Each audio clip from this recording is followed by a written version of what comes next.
Duas das maiores economias do mundo realizaram conversas formais pela primeira vez em 5 anos. O presidente chinês Xi Jinping e o primeiro-ministro indiano Narendra Modi se encontraram à margem da cúpula do BRICS, na Rússia. Isso ocorre dias após ambos fecharem um acordo para resolver um impasse militar de 4 anos ao longo de sua fronteira disputada. A rara demonstração de harmonia marca uma vitória para o anfitrião da cúpula. Vladimir Putin estava usando o evento para demonstrar que o BRICS pode desafiar a hegemonia do Ocidente. O grupo ampliado também adotou um comunicado conjunto que promove uma cooperação mais estreita nas áreas de comércio e um sistema de pagamento alternativo. Para mais insights sobre o aparente degelo nas relações entre China e Índia, vamos falar agora com Richard Rosso, o conselheiro sênior e presidente sobre economia da Índia e Ásia Emergente no Centro de Estudos Estratégicos e Internacionais. Muito obrigada por se juntar a nós. Primeiramente, você poderia nos falar sobre, os fatores que você acha que levaram os dois líderes a sinalizar uma disposição para aliviar as tensões e, dado o histórico de desconfiança, quão genuína é essa mudança?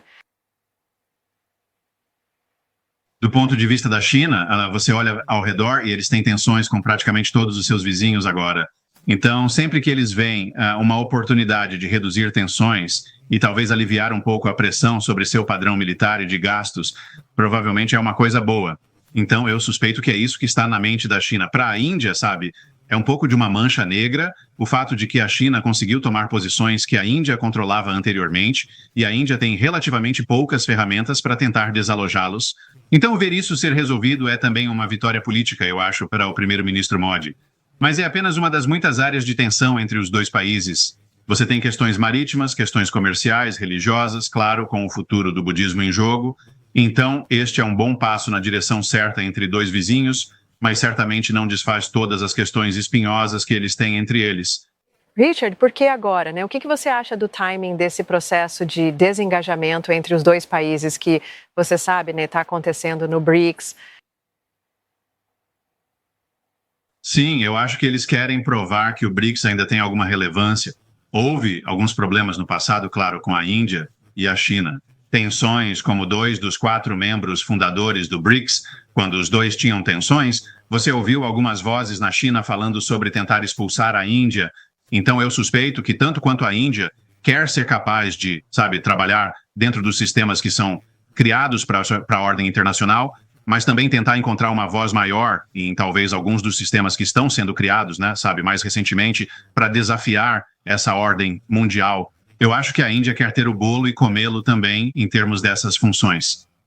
E ter uma cúpula como esta, onde eles podem mostrar que dois grandes países podem se unir e resolver suas diferenças, é provavelmente uma das coisas mais bem-sucedidas que dizemos que foi realizada em um fórum do BRICS. Então isso marca uma caixa. Mas, novamente, ainda há muitas áreas que eles têm que desvendar antes de podermos dizer, que os dois estão caminhando de mãos dadas em direção à paz. De fato. E, Richard, quero dizer, sabemos que os detalhes são bastante escassos, mas quero obter seus pensamentos ou sua leitura sobre esse acordo de desengajamento militar ao longo de sua fronteira disputada, que inclui arranjos de patrulha entre os dois lados.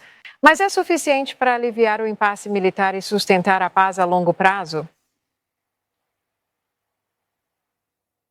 Provavelmente não. Não é a primeira vez que você vê desengajamento. Os dois países têm uma longa fronteira que é apenas vagamente demarcada. Eles têm áreas onde tropas de ambos os países podem patrulhar. Mas a ideia era que eles nunca poderiam acampar, nunca poderiam montar instalações fortificadas. E é aí que a China realmente quebrou as regras, que eram basicamente a base para eles começarem a negociar esperançosamente um acordo de longo prazo na fronteira. Então esta não é a primeira vez que você teve um acordo, não é a primeira vez que a China concordou em se retirar e recuar. Só o tempo dirá se isso vai se manter em termos de tensões militares. A terra é provavelmente a área porque eles realmente tiveram combate. Nenhum tiro foi disparado, claro, mas eles tiveram combate que foi o mais na frente das mentes das pessoas. Mas o domínio marítimo é provavelmente o maior prêmio que a China cobiça para poder conduzir operações de longo prazo e controlar suas linhas de comércio, mesmo durante a guerra em todo o Oceano Índico. E é aí que eu acho que as marinhas vão ter áreas crescentes de contestação à medida que olhamos para o futuro. E eu não suspeito que qualquer tipo de acordo entre os dois vá resolver as questões marítimas que provavelmente vão emergir ainda mais fortemente nos próximos anos. Sim, de fato. Então, sabe, a disputa mais ampla ainda permanece não resolvida. Índia e China, eles disputam sua fronteira há 70 anos. Então, enquanto este acordo é um movimento bem-vindo, onde ele realmente se posiciona no grande esquema das coisas e nos explique as complexidades dessa fronteira disputada, por que é significativa ou valiosa para a Índia e a China? Algum valor nominal para a China, sabe, nas áreas de fronteira, a capacidade de potencialmente cortar o comércio e a conectividade com os 7 estados indianos que estão quase totalmente isolados do continente, com Bangladesh meio que se projetando na parte oriental do país. Então, há algum nível de vantagem estratégica para essas alturas.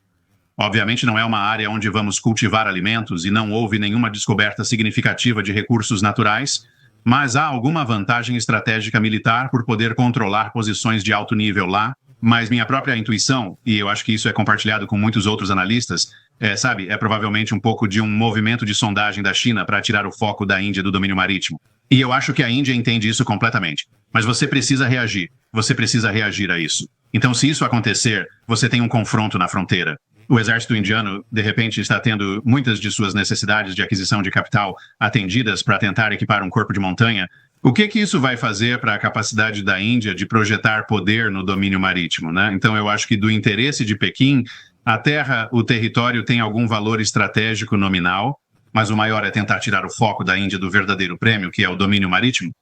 Richard, como você mencionou, ainda é cedo, mas eu me pergunto como as relações melhoradas entre Índia e China podem afetar a eficácia do BRICS como um contrapeso à influência ocidental. E eu me pergunto como Washington está vendo tudo isso. Bem, acho que com 2 grandes países resolvendo diferenças, isso é bom para toda a humanidade. Novamente, o tempo dirá se isso é sustentável e se a China aliviará alguns pontos de pressão em outras áreas. Só para listar, mencionei o domínio marítimo, mas também há um grande desequilíbrio comercial. Índia tem um desequilíbrio de 8-1 com a China, incluindo Hong Kong, o maior parceiro comercial da Índia. Há problemas de cibersegurança, onde a China parece ter infiltrado sistemas de energia da Índia e potencialmente desligado a energia. E, claro, a questão da sucessão do Dalai Lama, residente na Índia há décadas, está em discussão. Para os BRICS, se os 2 grandes países resolverem suas diferenças, tinham grandes aspirações sobre métodos de moeda alternativa. Eles criaram um banco de desenvolvimento que ainda enfrenta desafios iniciais. Eles estão sendo capitalizados e fazendo empréstimos robustos. Os BRICS têm grandes ideias, grandes iniciativas. Se as tensões forem resolvidas, talvez possam executar métodos alternativos para a ordem global, além das Nações Unidas, mas ainda há tensões na membresia. Certo. Finalmente, quero saber como essas relações descongeladas se refletem na Ásia e no sul global.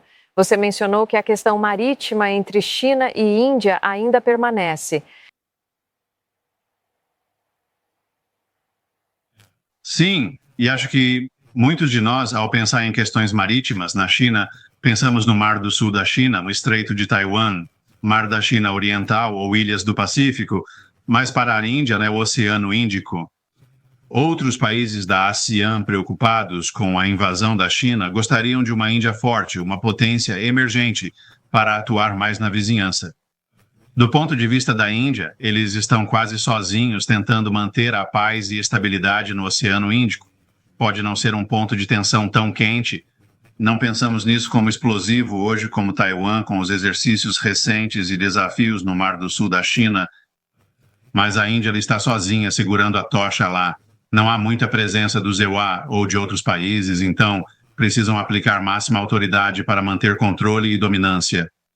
O resto da Ásia gostaria de ver uma presença indiana mais robusta no leste asiático, mas não há tanta atenção ao foco da Índia no sul da Ásia e Oceano Índico. Richard, agradeço o seu tempo, suas percepções. Richard Roscoe, lá com o Centro de Estudos Estratégicos e Internacionais. Obrigado por se juntar a nós.